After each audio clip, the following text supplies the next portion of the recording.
আসসালামু আলাইকুম ভিউয়ার্স, আজকে চলে এসেছি অনেক দিন পরে একটা গার্ডেনিংয়ের ভিডিও আপনাদের সাথে শেয়ার করার জন্য। প্রতিদিনই ভাবি যে কিছু না কিছু চারা তৈরি করব, কিন্তু আসলে সময় করে উঠতে পারি না।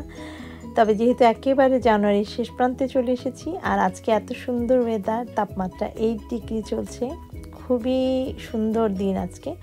এমন দিন দেখলেই আমার মনে হয় যে কোন গাছে চারা তৈরি করব বা বাগানে কখন যাব। খুবই ভালো লাগে এই ধরনের রোদ দেখলে সেই দিনগুলো। আর এখন যেহেতু জানুয়ারি মাস চলে এসেছে বা শেষের প্রান্তে আমরা চলে এসেছি, এই সময়টাতে কিন্তু কিছু কিছু গাছ রয়েছে যেগুলো আমরা চারা তৈরি করতে পারি, তবেই কিন্তু ভালো একটা ফল আশা করা যায়। আর যেহেতু সময়টা আমাদের খুব কম থাকে, সে কারণেই কিছু কিছু চারা যদি আমরা তৈরি করতে পারি, যাদের গ্রিন হাউস আছে বা ঘরে ওয়ার্ম প্লেস রয়েছে যেখানে চারা তৈরি করতে পারবেন, তারাই কিন্তু একটা ভালো ফল পান বাগান থেকে প্রতি বছর। গত মাসের আমার জিঞ্জার ক্যাটটা মারা গেছে, এখানেই ওকে কবর দিয়েছিলাম। আমার যে আরেকটা ক্যাট, সেটা এসে এখানে মাঝে মাঝে এই ধরনের গড়াগড়ি করে, জানি না বুঝতে পারে কি না। খুবই কষ্টকর একটা লাগে আর কি, কিছুই করার নেই। এই সময়ে আপনারা যারা চান এবছর বাগান করতে, তারা ইচ্ছে করলে কিছু কিছু চারা তৈরি করে ফেলবেন।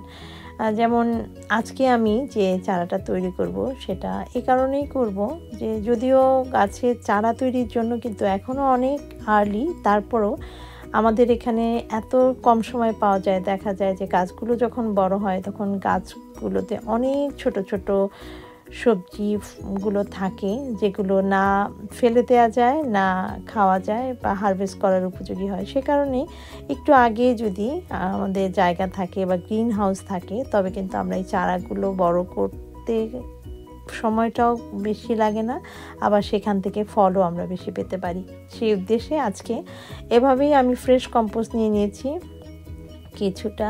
এভাবে করে এই বক্সগুলো ব্যবহার করি আমি এই সময়টাতে, যেমন ডিমের বক্স থাকে, তারপরে এই ধরনের কেকের বক্স থাকে যেগুলো বিভিন্ন শপে পাওয়া যায়। সেই কেকের বক্সগুলো এভাবে যদি থাকে, তাতে কি হয়, একটু ঢেকে রাখা যায়, কারণ ঠান্ডা ঘরের মধ্যে তো সেই জায়গায় কিন্তু ওপেন রাখলে এমনিতেও সিড থেকে চারা বেরোতে চায় না, তো একটু ঢেকে রাখলে ওয়ার্ম তৈরি হয়। আবার আমার বাসায় যেহেতু ক্যাট আছে, তারাও একটু মাটি দেখলেই খোঁড়াখুড়ি করতে চায়, সে কারণে এই ধরনের বিভিন্ন যে ফলের বক্সগুলো থাকে সেগুলোতেও করা যায়।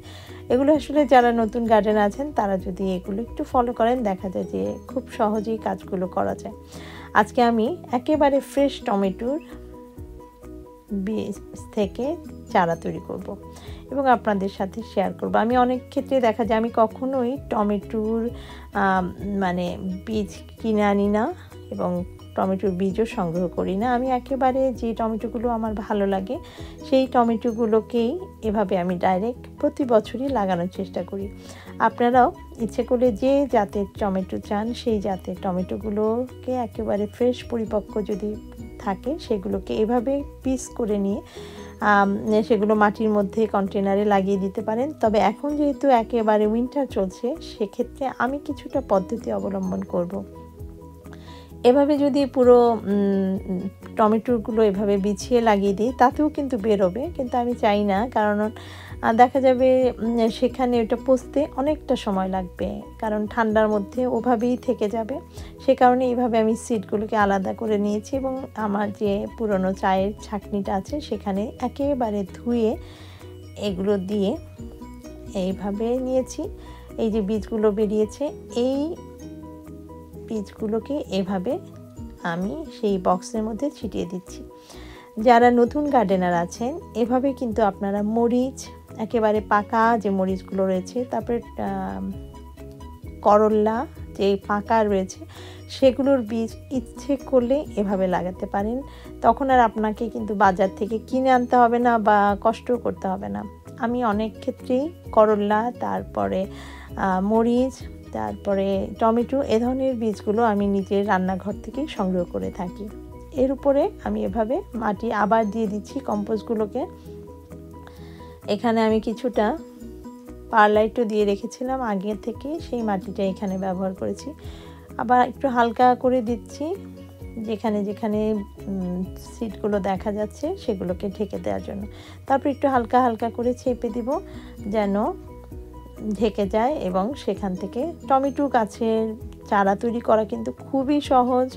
আরও 2-1 মাস পরে আর কিছুই করতে হবে না, এমনিতেই চারা লাগিয়ে দিলেই কিন্তু হয়ে যায়। বাইরে সোজাসুজি যদি আমরা কন্টেনারের বাইরে লাগিয়ে দিই সেখান থেকেও বেরিয়ে যায়, কিন্তু বেরোলেও তখন চারাগুলো বড় হতে হতে কিন্তু আমাদের বাগান করার সময়টুকু শেষ হয়ে যায়।